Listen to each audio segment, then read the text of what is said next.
I never thought my life could fall apart so quickly. One day I was a husband, a father, a man with a decent job and a roof over my head. The next I was standing in the rain with a single duffel bag, watching the taillights of my wife's car fade into the night as she drove away with everything we had built together. My name is Michael, and this is the story of how I lost everything, only to find out that sometimes when life buries you in darkness, it's not to punish you, it's to plant you for something greater. It started with silence, the kind of silence that feels heavy, like the air itself doesn't want to move. My marriage had been crumbling for months, but I kept pretending everything was fine. I'd leave early for work, stay late, anything to avoid going home to the cold looks and the colder words that greeted me. Lisa, my wife, was distant. The woman I once called my best friend now looked at me like I was a stranger sleeping in her house. I kept asking myself what changed. Maybe it was me. Maybe I stopped trying. Maybe life had worn me down too much. But deep inside, I knew something was wrong, something I couldn't see yet. The truth came out one evening just as the sun disappeared behind the clouds. I walked in early from work, carrying takeout from her favorite restaurant, trying one last time to save whatever was left of us. I heard laughter in the living room, not hers, a man's. My chest tightened, my fingers froze around the bag, and every sound in the house seemed to echo too loud. I stepped forward, and there they were, Lisa, my wife, and my so-called friend Daniel, the man who had stood beside me at our wedding, sitting on the couch like they owned the place. Time didn't just slow down, it stopped. They both looked up at me, eyes wide, faces pale. For a second I thought maybe I was wrong. Maybe there was an explanation. But when Daniel's hand slipped off her knee, I didn't need any words. I dropped the food. It hit the floor, splattering sauce across the tiles. No one moved. I wanted to scream, to shout, to hit something, but instead I just laughed. A broken, bitter sound that didn't even feel human. Lisa stood up, her face filled with shame and defiance at the same time. She said, "Michael, I didn't mean for you to find out like this, like there was any right way to find out your life had been a lie." The days after that blurred together. Divorce papers came faster than I could breathe. She got the house, the car, even the dog. I fought, but I didn't have the strength or money for lawyers. My job didn't pay enough to survive alone, and when depression hit, I stopped showing up. One morning I walked into the office and my manager called me in. He looked uncomfortable, eyes darting everywhere but at me. "Michael, we have to let you go." And just like that, I wasn't just divorced, I was unemployed. I packed what little I had into that same old duffel bag and left town. I couldn't stay there, surrounded by ghosts. For months I wandered, slept in shelters, sometimes on benches, ate from church donations and charity meals. I'd stare at my reflection in puddles and barely recognize the man staring back. Beard overgrown, eyes sunken, soul crushed. There were nights I thought of ending it all. When the cold cut through me and my stomach ached with hunger, I wondered if anyone would even notice if I disappeared. But something inside kept whispering, "Not yet." I didn't know what it was, hope, pride, or maybe just stubbornness, but I listened. One evening, I sat outside a small diner, watching people go in and out, the smell of coffee and pancakes making my stomach twist. A man came out and handed me a cup of coffee. He smiled. "You look like you could use this." It wasn't much, but to me it was everything. That simple act reminded me that kindness still existed. It was the first time in months I felt seen. I thanked him and we talked for a while. His name was George, a retired truck driver. We shared stories, his about the road, mine about how I ended up there. He didn't pity me. He just listened. When he left, he said something I'll never forget. "You may be down now, son, but life has a funny way of turning around when you least expect it." I didn't believe him then. But I would soon learn how right he was. Weeks passed and I kept surviving, barely. Then one cold morning I was sitting on the curb outside a library, trying to warm my hands with my breath when a black car pulled up. A man in a suit stepped out holding a folder. He looked around, then at me. "Are you Michael Turner?" I nodded cautiously. Who's asking? He smiled slightly. My name's Richard Collins. I've been looking for you. My heart raced. I thought maybe it was the police or some kind of scam. Why? I asked. He handed me the folder. Because you just inherited $47 million. I laughed. I couldn't help it. It sounded insane. Yeah, right, I said. You've got the wrong guy. He shook his head. I don't think so. Your uncle, Henry Turner, passed away 2 months ago.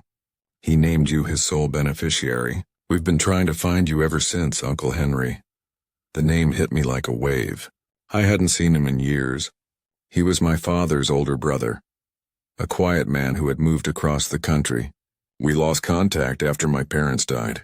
I had no idea he'd been alive all this time, let alone rich. The man opened the folder and showed me the documents. My name, my old address. Everything matched. My world spun. $47 million. I didn't even have 47 cents in my pocket.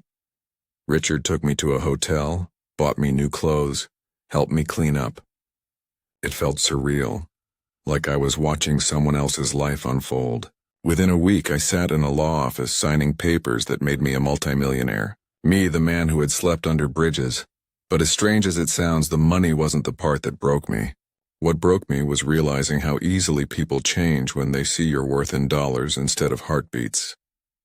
The moment the inheritance hit the news, people who had vanished suddenly reappeared. Old friends, co-workers, even Lisa. She called me, her voice trembling with rehearsed affection. Michael, I made mistakes. Maybe we can talk.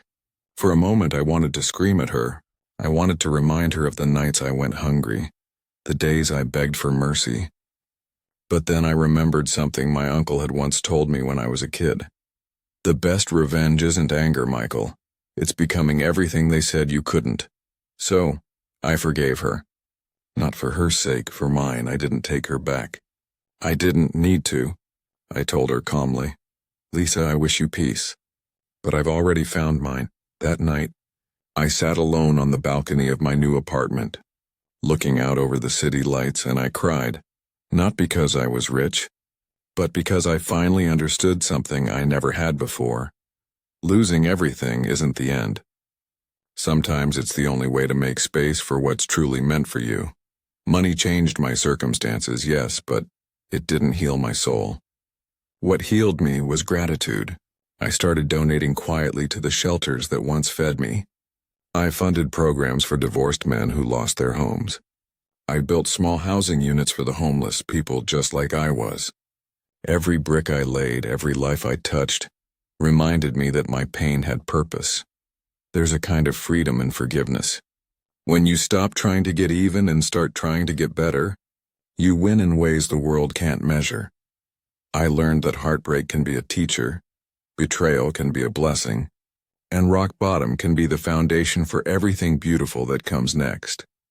If you're listening to this and you feel lost, if the world has taken everything from you, remember this. You may not have millions waiting for you, but you have something far more valuable: time, strength, and the power to rise again. No storm lasts forever. No pain is permanent. Sometimes what feels like an ending is just life clearing the path for your real beginning. I started this journey as a broken man, abandoned by love, but I ended it as a man reborn, stronger, wiser, and free. And all it took was a stranger asking, "Are you Michael?" Because sometimes, all it takes is one moment, one act of fate, to remind you that life isn't over. It's just waiting for you to begin again, and that, my friend, is how I went from being homeless after my divorce to realizing I was never truly poor, just waiting for my wealth to find me. When the money came, the world came with it. People, noise, flashing smiles, fake apologies, and promises wrapped in lies. I didn't realize it at first, but wealth doesn't just change your life, it changes the people around you. Or maybe it only reveals who they've been all along. The first few weeks after inheriting the money were chaos. News spread faster than wildfire. Journalists showed up at the hotel. Old colleagues who never returned my calls suddenly wanted to catch up. They said things like, "We always knew you'd make it, Michael." as if sleeping under bridges was all part of some grand plan. I smiled, shook hands, nodded politely, but inside I felt hollow. There's something strange about getting everything you ever thought you wanted when you no longer care about it. I bought nothing extravagant, just a small apartment, clean clothes, and a simple bed that didn't creak when I turned. I'd wake up at night sometimes, heart pounding, still expecting to see the shadows of an alley around me. It took months before I stopped hiding food under the pillow, an old habit from when I never knew if I'd eat the next day. Lisa kept calling. She left messages full of tears, regret, apologies that sounded too perfect. She even showed up once at my building. The doorman called to ask if he should let her in. I stood there for a long time holding the phone, listening to her name echo in my ears. Then I said quietly, "No, thank you." I hung up and sat by the window for hours watching the rain fall. I wanted to hate her, God knows I tried. But hate is heavy. It anchors you to the past, to every wound that never healed. Forgiving her didn't mean forgetting what she did. It just meant I refused to let her own my pain any longer. I started seeing a therapist, and something I never thought I'd do. She asked me one day, "Michael, if you could go back and change one thing, what would it be?" I thought for a long time before I answered. "Nothing," I said finally. If I hadn't lost everything, I'd never have learned who I was without it. That answer surprised even me. In the months that followed, I began piecing myself back together. Not as the man I was, but as the man I could become. I went back to that same diner where George, the old truck driver, had given me coffee when I was homeless. The place hadn't changed. The smell of fried bacon, the buzz of conversation, the warmth that made it feel like home. I asked the waitress if George still came around. She smiled sadly. "He passed away a few weeks ago." My chest tightened. I never got to thank him properly. So I left an envelope for the staff, enough money to cover meals for anyone who couldn't afford one for an entire year. I told them to call it George's Table. Every time someone eats there for free, they'll know kindness still exists in the world. I started doing more of that, helping quietly, funding small community kitchens, paying medical bills for strangers, donating anonymously. Each time I helped someone, it felt like a piece of my broken heart mended itself a little more. One evening I was walking downtown when I saw a man sitting by the bus stop. His clothes were torn, his eyes tired, his hands trembling from the cold. I stopped and offered him coffee. He looked up and smiled weakly, saying, "You look familiar." I sat beside him. "Maybe I used to be where you are." We talked for hours. His name was Peter. He'd lost his job, his marriage, everything. As he spoke, I saw myself in him. The same despair, the same flicker of fading hope. Before we parted, I gave him a card with an address. "Go there tomorrow," I said. "They'll help you. Tell them Michael sent you." A week later, I saw him again, clean, fed, smiling. He hugged me so tight it nearly broke my ribs. "You saved my life," he whispered. I smiled and told him the truth. "No, Peter, you saved mine." It's strange how healing others can heal you too. Not long after, I was invited to a charity gala, something I would have scoffed at years ago. I almost didn't go, but something told me I should. When I arrived, dressed in a simple black suit, I noticed a familiar face across the room. It was Daniel, the man who had betrayed me. He looked older, heavier, worn down by time. For a moment our eyes met. He froze. I could see it, the guilt, the shock, maybe even fear. He walked toward me slowly, like he wasn't sure if I'd punch him or ignore him. When he stopped in front of me, his voice trembled. "Michael, I don't expect you to forgive me." I smiled faintly. "Then it's a good thing I already did." He looked stunned. "You did?" "Yes," I said quietly. "Because holding on to anger doesn't hurt you. It only kills me." He nodded, tears glistening in his eyes. Then he whispered, "You turned out stronger than all of us." Maybe, but I didn't feel strong. I just felt As the years passed, I realized that life had given me something far more valuable than money. Perspective. I learned that you can lose everything and still rise again. That the people who walk away are not your loss, they're your lesson. And that sometimes God breaks your heart not to destroy you, but to rebuild you stronger. I invested wisely, started small businesses that helped others get back on their feet. Ex-convicts, addicts, single parents. People society had forgotten. They reminded me that we all fall, but what defines us is how we rise. One afternoon I got a letter in the mail, handwritten, no return address. Inside was a short note. You helped my son at the shelter last year. He's working now. He's sober. Thank you. There was no name, but that piece of paper meant more to me than any check I'd ever signed. I started visiting those same shelters, sitting quietly among the people, listening to their stories. I'd tell them mine, not as a millionaire, but as a man who once lost hope and found it again in the most unexpected way. One man asked me, "How did you survive all that pain?" I told him the truth. I stopped trying to fight the storm and learned to dance in the rain. Pain, I learned, doesn't disappear when life gets better. It just becomes part of your strength. Every scar tells a story, and not of defeat but of survival.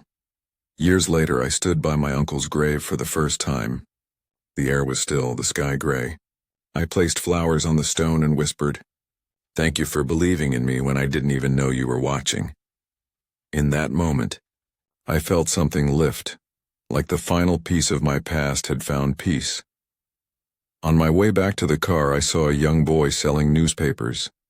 His clothes were torn, but his smile was bright. I bought one, gave him a tip that made his eyes go wide. "Sir, this is too much," he said. I smiled and replied, "Then one day when you can, pass it to someone who needs it more. That's how life works. Kindness moves in circles." Now, years later, when I look back, I don't see tragedy anymore. I see transformation. Every betrayal, every heartbreak, every night I thought I wouldn't survive, and it all led me here to peace, to purpose. So if you're listening to my story tonight and you're in the middle of your own storm, don't give up. You might be sitting in darkness right now, wondering if you'll ever feel the sun again. I promise you, you will. The sun never stops shining. Sometimes it's just behind the clouds waiting for you to look up. You may lose people, jobs, homes, even love, but you will never lose your worth. I once thought being homeless was the lowest point of my life. Now I know it was where I found my truest self. Because when you have nothing, you finally see what really matters. Faith, kindness, resilience, and the quiet strength that no one can take from you. My name is Michael Turner. Once I was broken, forgotten, invisible. Then one day a stranger asked me, "Are you Michael? You just inherited $47 million. But what I really inherited that day wasn't wealth. It was a second chance. To live, to love, to forgive, and to help others find their way too. And that's something no amount of money could ever buy.